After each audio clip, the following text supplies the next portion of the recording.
صفحہ نمبر 148 148 الحمد للہ وکفی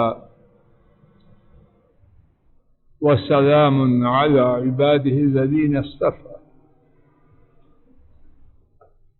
اللہ مالک کی توفیق سے یہ بات پڑھی جا رہی تھی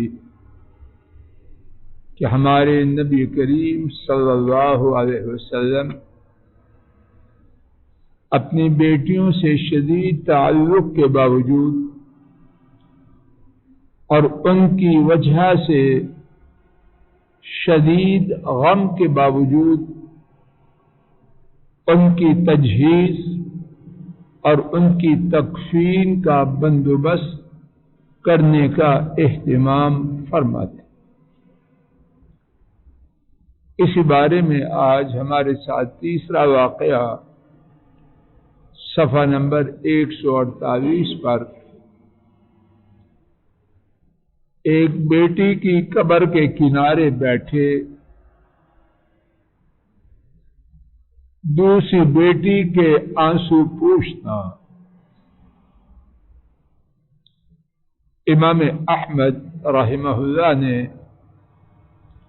حضرت ابن عباس رضی اللہ تعالی عنہما سے روایت کیا کہ جب رسول اللہ صلی اللہ علیہ وسلم کی صاحبزادی رقیہ رضی اللہ تعالی عنہا فوت ہوئی تو حضرت صلی اللہ علیہ وسلم نے فرمایا الحقی بسلفنا الخیر عثمان بن مظعون رضی اللہ تعالی عنہ، ہمارے بہترین سلف یعنی ہم سے پہلے فوت ہونے والے عثمان بن مظعون رضی اللہ تعالی عنہ کے ساتھ مل جاؤ۔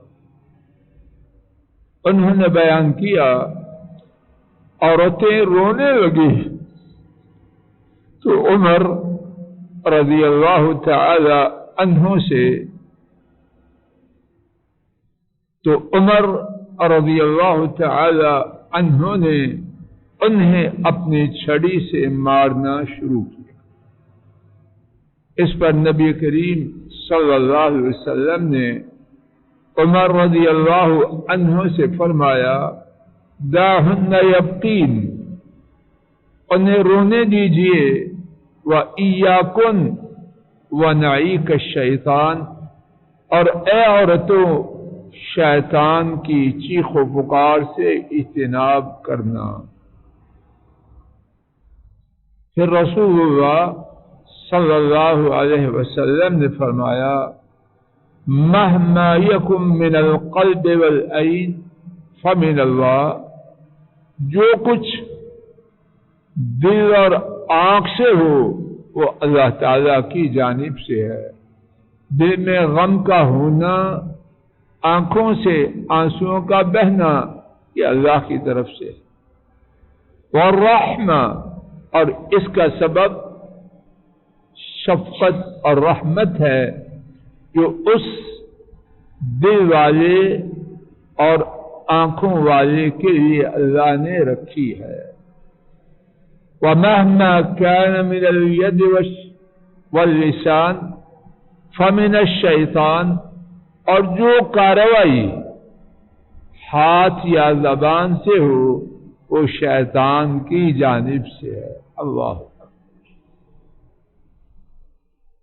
ڈیڑھ سطر میں کس طرح رسول کریم صلی اللہ علیہ وسلم نے صبر کے حوالے سے پوری بات اس کو بیان فرمایا۔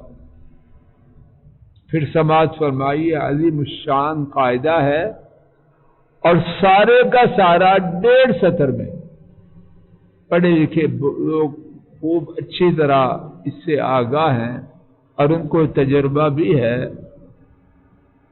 مختصر الفاظ میں بڑی بات کہنا یہ بڑا مشکل ہے۔ کیوں چل زیر صاحب؟ مختصر الفاظ میں کیس بیان کر دینا یہ بہت مشکل ہے. لمبی تقریر کرے تو بات آ ہی جاتی ہے.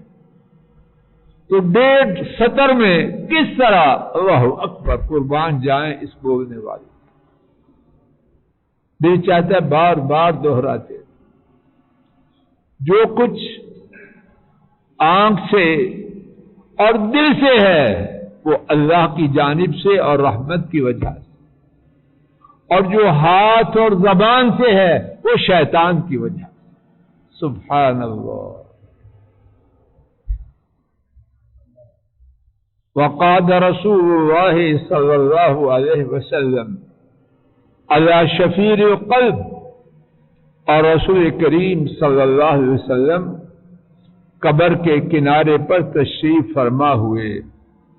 وفاطمہ الی جنبہ تبکی رضی اللہ عنہا، اور فاطمہ رضی اللہ تعالی عنہا ان کے پڑوس میں بیٹھی رو رہی تھی. اب دیکھیے کتنی غم والی بات آگے آ رہی.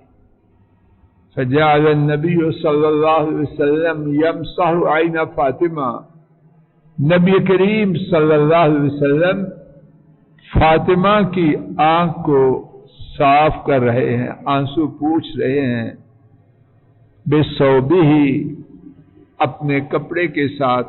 رحمتاً علیہا، اپنی بیٹی پر شفقت کرتے ہوئے. کتنا ابتلا اور آزمائش کا وقت ہے. اپنے سینے میں بیٹی کی وفات کا غم ہے. اب دوسری بیٹی، اس بیٹی کی بہن ساتھ بیٹھی رو رہی ہے تو اس کے آنسو سید الاولین والآخرین صلوات ربی وسلام علیہ اپنے کپڑے سے صاف کر رہے. یہاں ایک بات کہ بی بی فاطمہ قبر پر گئی، نیچے تنبیہ نوٹ پڑھ لیجیے.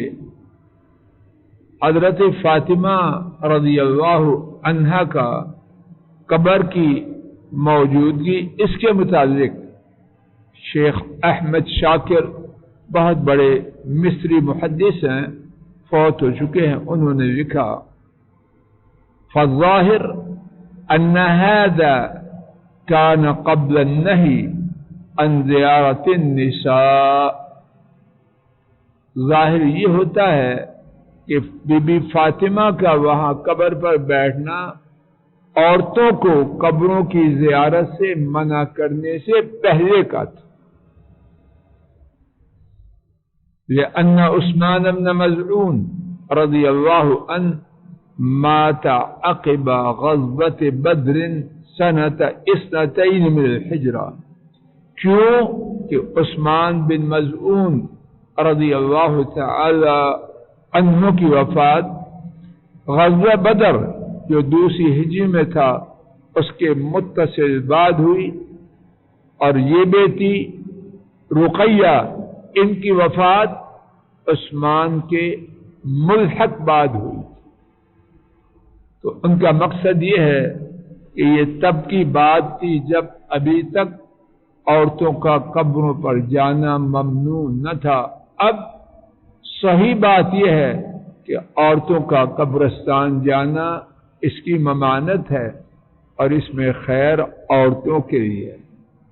قبرستان میں جائیں گے، اپنے جذبات کو قابو نہ رکھ کر گناہوں کو کما لیں. بیٹیوں کے باپ ہمارے نبی کریم صلی اللہ علیہ وسلم اپنی صاحبزادیوں کے ساتھ کس قدر شفیق اور مہربان تھے. غم و اندو کی شدت ملاحظہ فرمائیے. ایک صاحبزادی قبر میں اتاری جا رہی ہے اور دوسری پہلو میں بیٹھی رو رہی ہے. قبر میں اتاری جانے والی بیٹی کی تدفین اپنی نگرانی میں کروا رہے ہیں، اور رونے والی بیٹی کے آنسو کو خود اپنے کپڑے سے پوچھ رہے ہیں. فداہ ابی و امی ان پر میرے باپ اور اماں قربان ہو جائیں، وصلوات ربی وسلام علیہ، اور ان پر میرے رب کی صلوات اور ان کی سلام۔ وآخر دعوانا ان الحمد للہ رب العالمین۔